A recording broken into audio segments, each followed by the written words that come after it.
আসসালামু আলাইকুম ওয়া রাহমাতুল্লাহি ওয়া বারাকাতুহু নাহমাদুহু ওয়া নুসাল্লি আলা রাসূলিহিল কারীম আম্মা বাদ। দেশ এবং প্রবাস থেকে যেখান থেকে পবিত্র কোরআনুল কারীমের সংক্ষিপ্ত আলোচনা শ্রবণ করতেছেন সকলকে উদাত্ত আহ্বান করব, আপনারা সকলেই আমলের নিয়তে শ্রবণ করবেন ইনশাআল্লাহ। তো আমি আজকে আপনাদের খেদমতে পবিত্র কোরআনুল কারীমের 29 পারা সূরা মুলক এর 6 নং আয়াত থেকে 11 নং আয়াত পর্যন্ত সংক্ষিপ্ত আলোচনা করব ইনশাআল্লাহ। আল্লাহ রাব্বুল আলামিন অত্র আয়াতগুলির মধ্যে বলেন, ওয়ালিল্লাযীনা কাফারু বিরাব্বিহিম আযাবু জাহান্নাম, যারা রব সম্পর্কে অস্বীকার করেছে তাদের জন্য রয়েছে ভয়ঙ্কর জাহান্নামের শাস্তি। ওয়া বিইসাল মাসীর, আর সেটা কতই না নিকৃষ্ট একটা স্থান। ইজা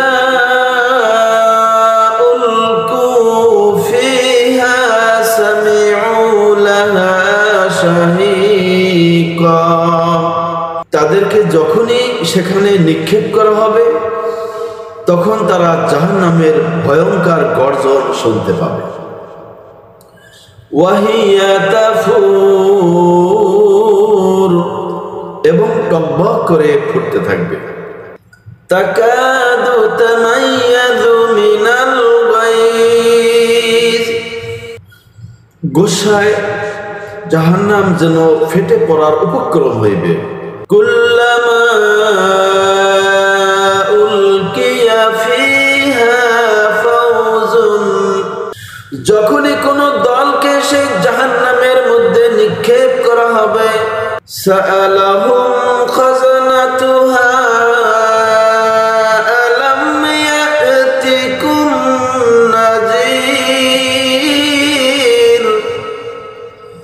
তখন জাহান্নামের দ্বার রক্ষীরা জিজ্ঞাসা করবে, তোমাদের কাছে কি কোনো সতর্ককারী আসেনি, সাবধানকারী আসেনি?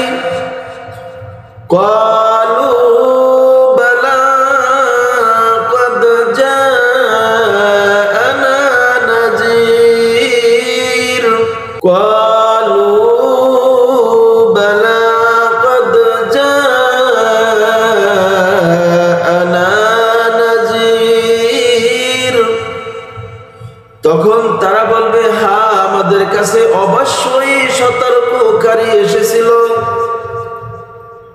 ফাকাযযাবনা ওয়া কুলনা মা নাযালাল্লাহু মিন শাই', কিন্তু আমরা তাদেরকে মিথ্যা সাব্যস্ত করেছিলাম এবং বলেছিলাম আল্লাহ কিছুই নাযিল করেননি। ইন আনতুম ইল্লা ফি দালালিন কাবীর, নিশ্চয়ই তোমরা তো বড়ই গোমরাহির মধ্যে পড়ে রয়েছো। ওয়াকালু লাউ কুন্না নাসমাউ আও নাকিলু, তখন তারা আক্ষেপ করে বলবে, যদি আমরা তাদের কথা শ্রবণ করতাম, আও নাকিলু অনুধাবন করতাম, বুদ্ধি বিবেক বিবেচনা খাটাইতাম, মা কুন্না ফি আসহাবিস সাইর, তাহলে আমরা এই সাজা প্রাপ্তকারীদের মধ্যে অন্তর্ভুক্ত হতাম না। ফাতারাফু বিজামবিহিম ফাসুকাল লিআসহাবিস সাইর, পরিশেষে তারা তাদের অপরাধ সমূহ অস্বীকার করে নেবে, আর এই জাহান্নামীদের জন্য আল্লাহর লানত।